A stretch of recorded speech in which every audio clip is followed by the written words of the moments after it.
Picture this: a man in a $5,000 suit, holding a first-class boarding pass, standing in an airport terminal surrounded by security guards. His crime? Sitting in the seat he paid for. His real offense? Being black. What happened next would bring one of America's largest airlines to its knees, spark a national conversation, and prove that sometimes the most powerful weapon against injustice isn't violence. It's simply refusing to move. This is the true story of Marcus Webb, a CEO who thought his success would shield him from racism. He was wrong. But what he did in response? That changed everything. Before we continue, take a moment to think. When does success stop being a shield against prejudice? Have you ever witnessed someone being treated differently because of how they look? Share your thoughts in the comments below, because this conversation is one we all need to have. Section 2. Setup. 4 to 5 minutes. Marcus Webb woke up at 4:47 a.m. in his penthouse apartment overlooking downtown Chicago. The city was still draped in darkness, but his day had already begun. At 42 years old, Marcus had built Webb Technologies from a small startup in his garage to a billion-dollar cybersecurity firm with offices in 12 countries. Forbes had recently named him one of the top 50 black entrepreneurs in America. His calendar was relentless: board meetings, investor calls, keynote speeches. Today was particularly important. He was flying to San Francisco for a merger that could double his company's valuation. He moved through his morning routine with practiced efficiency. Shower, navy blue Tom Ford suit, Hermes tie. His reflection in the mirror showed a man who had earned every inch of his success.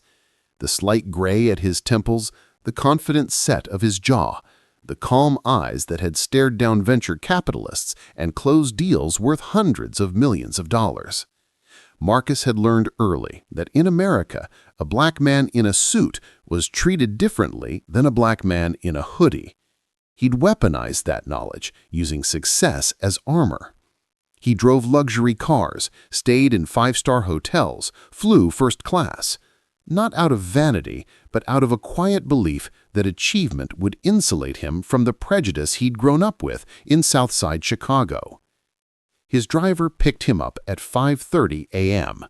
The streets were empty, the highway to O'Hare International Airport clear. Marcus reviewed documents on his tablet, barely noticing the familiar route. When they arrived at the departure terminal, he thanked his driver, grabbed his carry-on, Italian leather naturally, and headed inside. The airport was moderately busy for a Thursday morning. Business travelers mostly, rushing toward their gates with coffee cups and laptops. Marcus had made this trip dozens of times. He knew every shortcut, every security line, every gate in Terminal 3. He checked in at the kiosk, printed his boarding pass for Flight 1847 to San Francisco. First class, seat 2A, window, exactly as he preferred. Security was uneventful. He placed his laptop, belt, and watch in the gray bin, walked through the metal detector, collected his belongings on the other side. A TSA agent glanced at him, then away. Normal, unremarkable, exactly how Marcus liked his travels to be. He had 45 minutes before boarding, so he stopped at a coffee shop near his gate. A young barista with pink hair smiled at him, took his order for a large black coffee, and called him sir twice. He left a generous tip. It was shaping up to be a good day.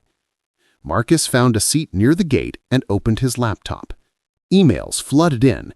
His CFO needed sign-off on quarterly projections. His marketing director wanted approval for a new campaign. His assistant reminded him about the dinner reservation in San Francisco. He responded methodically, his fingers flying across the keyboard. Around him, the gate area began to fill with passengers. He noticed them peripherally: a woman with 2 small children, an elderly couple holding hands, several other business travelers like himself. When the gate agent announced pre-boarding for first class and passengers needing assistance, Marcus closed his laptop, stood, and joined the small queue of premium passengers. The gate agent, a middle-aged white woman with auburn hair pulled into a tight bun, scanned his boarding pass without making eye contact. She said, "Enjoy your flight, Mr. Webb," automatically. He boarded the aircraft, turned left into first class, and found his seat, 2A, perfect. He stowed his carry-on in the overhead bin, settled into the leather seat, and buckled his seatbelt. The cabin smelled like fresh coffee and that distinct airplane cleaning solution. Marcus pulled out his phone to send a quick text to his assistant confirming his landing time. He didn't notice the white couple in expensive casual wear standing in the aisle behind him talking to a flight attendant. He didn't see the attendant's eyes flick toward him, then away. He didn't catch the subtle nod, the whispered conversation. Not yet. Marcus Webb had no idea that in the next 15 minutes his entire life would change, that his success, his wealth, his carefully constructed armor of achievement would mean absolutely nothing, that he was about to become the focal point of a conflict that would expose the ugly truth about how far America still had to go. The plane's engines hummed to life. Business class passengers were boarding now, filling the cabin behind him.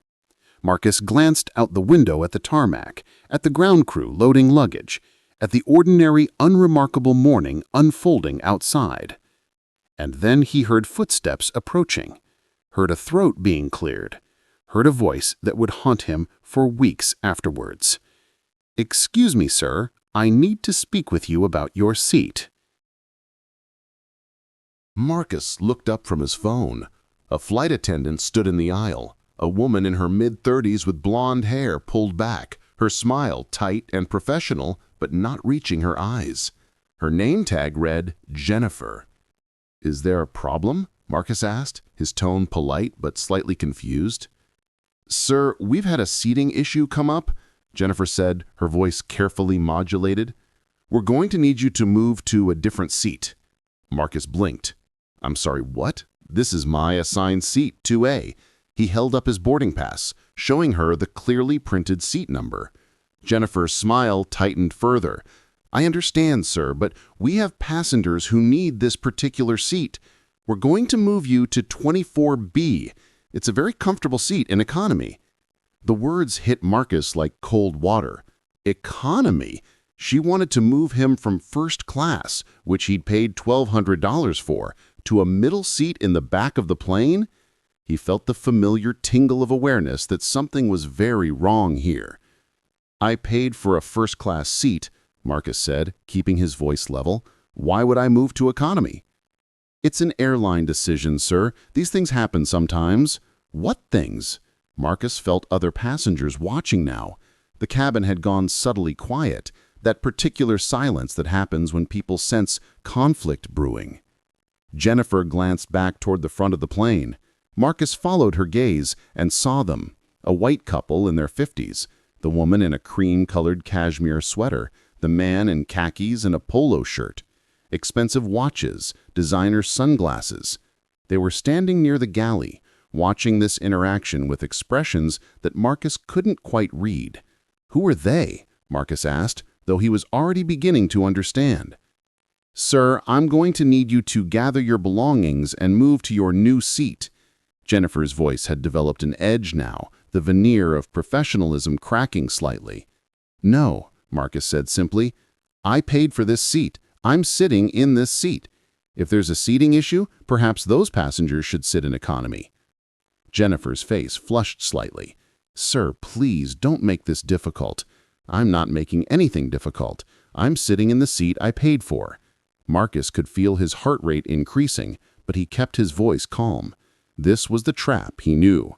The moment he raised his voice, the moment he showed anger, he would become the problem. "Sir, if you don't comply, I'll have to call security." The threat hung in the air. Around them, passengers were definitely watching now. Marcus saw a teenage girl with her phone out, pointing it in his direction.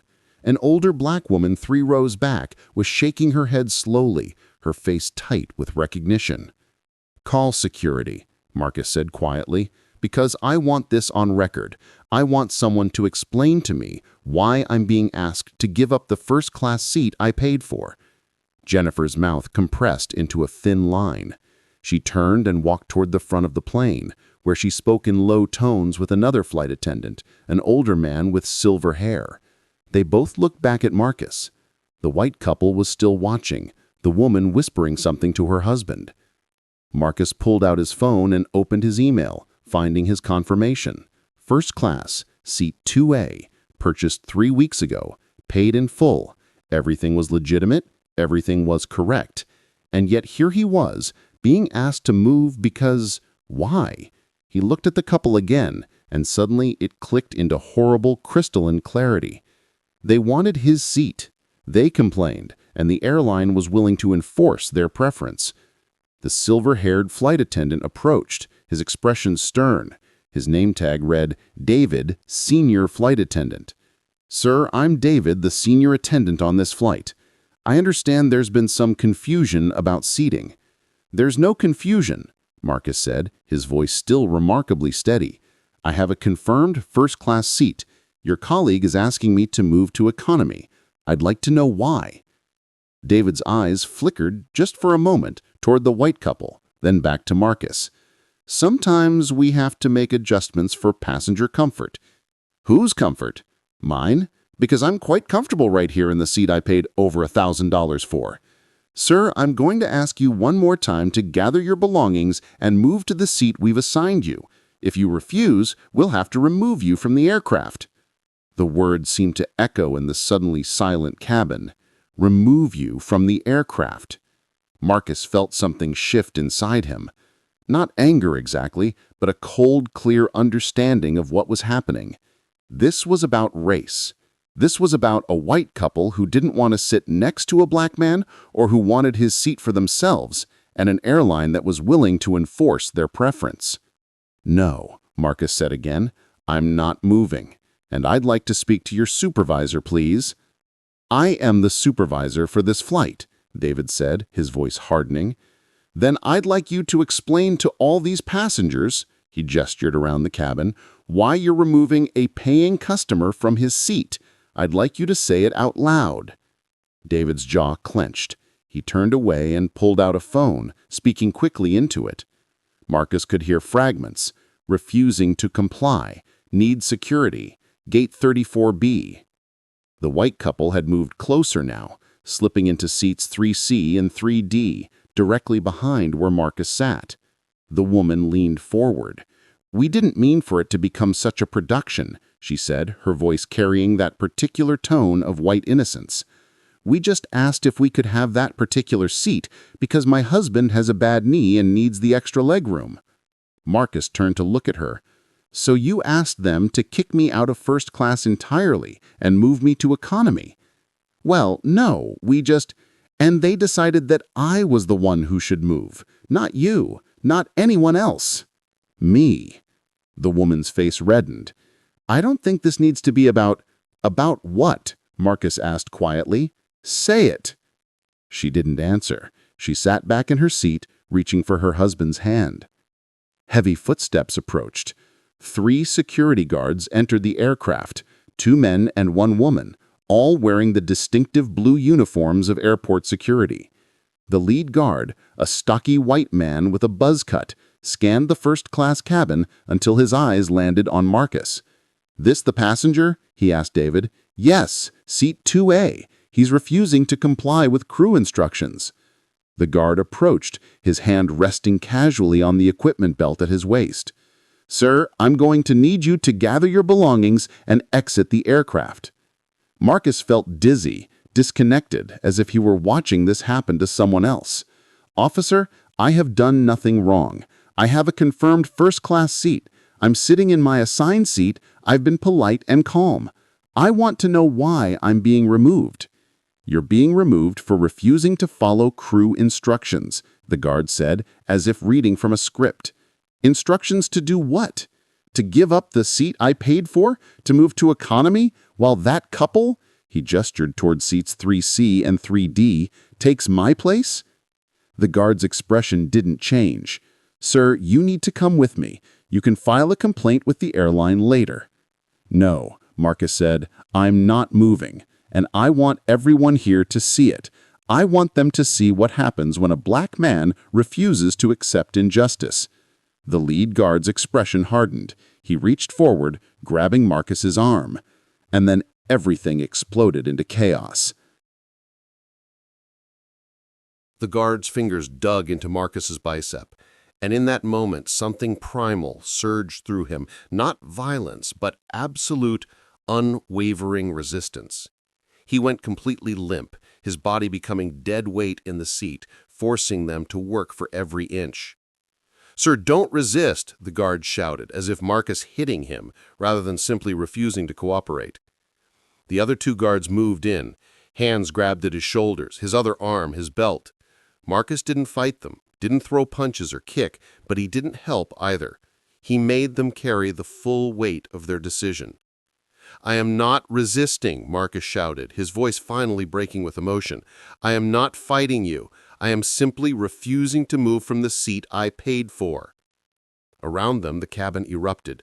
Passengers were shouting now, some demanding the guard stop, others yelling at Marcus to just comply. The teenage girl was crying, her phone shaking as she filmed. The older black woman had stood up, her voice ringing out, "Leave him alone. He didn't do anything." A white man in row 4 stood as well. "This is insane. He has a ticket. Leave him alone." "Everyone sit down," David shouted, his professional demeanor completely shattered. "This is a security matter." The guards were pulling Marcus now, trying to drag him from the seat.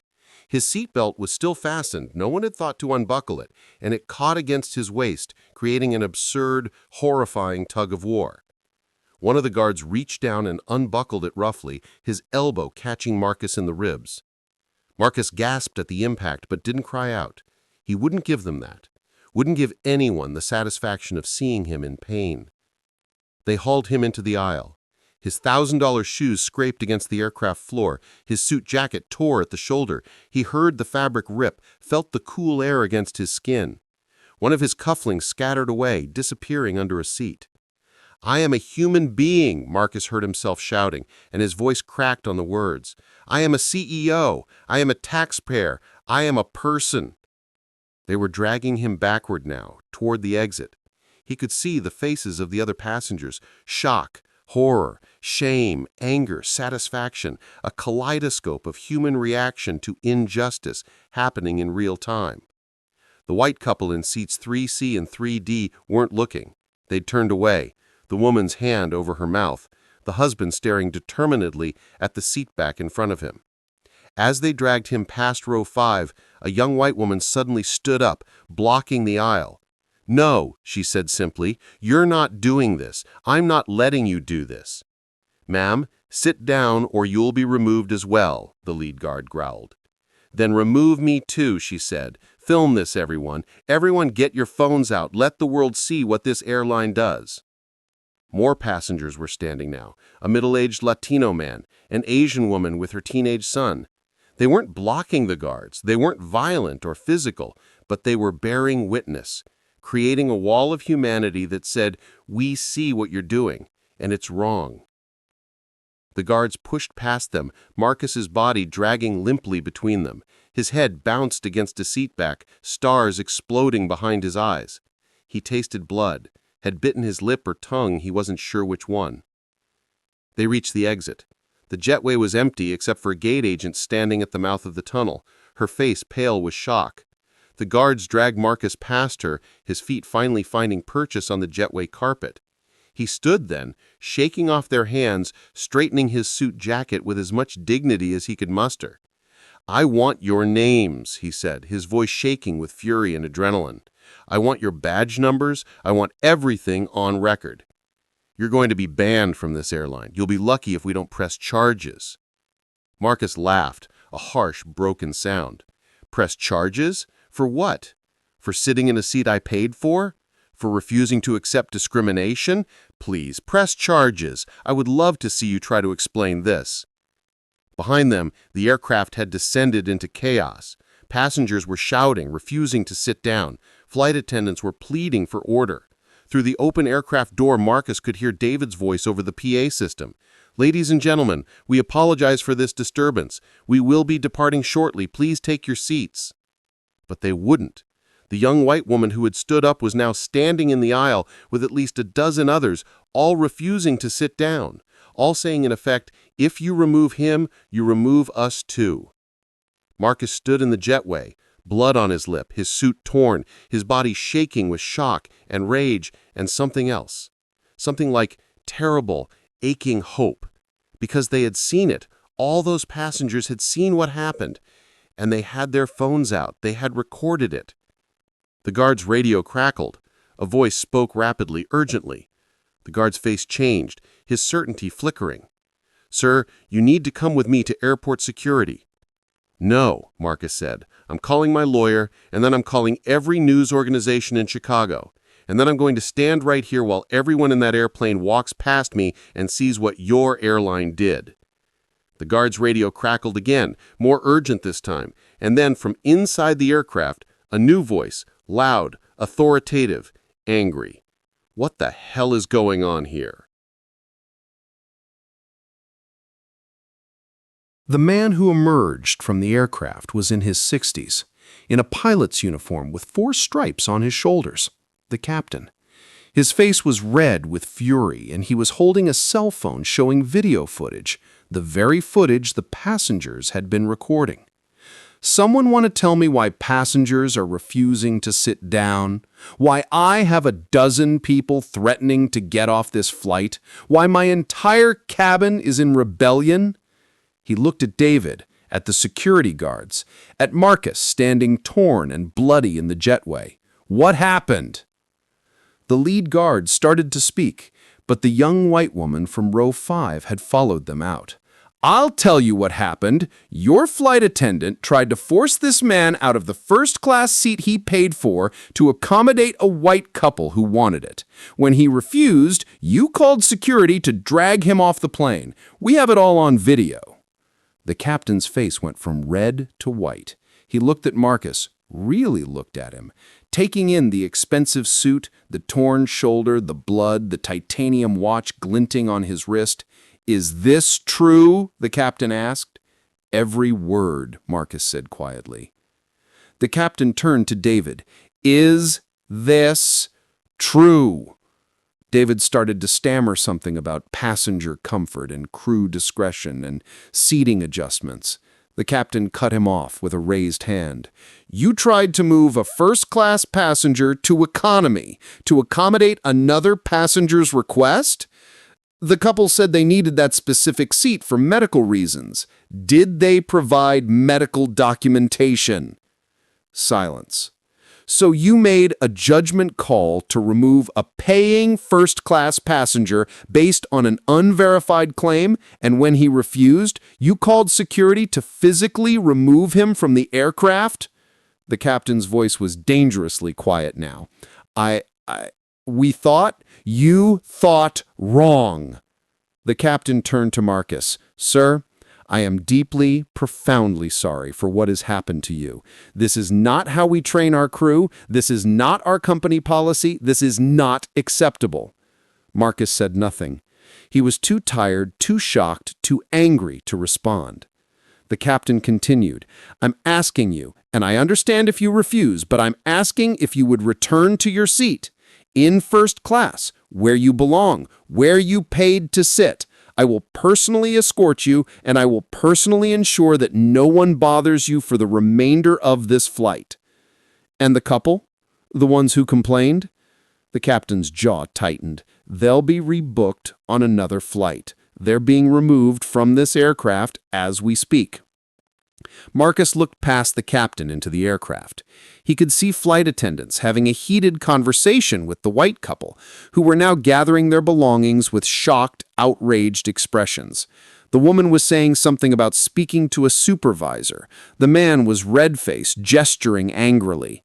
"Sir," the captain said, "will you please come back aboard?" Marcus thought about it. Thought about his meeting in San Francisco, about the merger, about the 800 employees depending on him. thought about his mother and father, about every black person who had ever been told to accept less, to sit in the back, to know their place. Thought about the passengers who had stood up for him, who had refused to sit down and stay quiet, who had used their phones as weapons against injustice, who had said simply and powerfully, "Not on our watch." Because that's the thing about racism in America. It persists not because of the people who practice it, but because of the people who witness it and say nothing. It thrives in silence, in looking away, in the polite discomfort that makes people choose peace over justice. But on Flight 1847, in first class, in seat 2A, something different happened. People saw injustice and they stood up. They refused to look away. They made noise. They bore witness. And that, more than any lawsuit, more than any policy change, more than any viral video, is what really changes the world.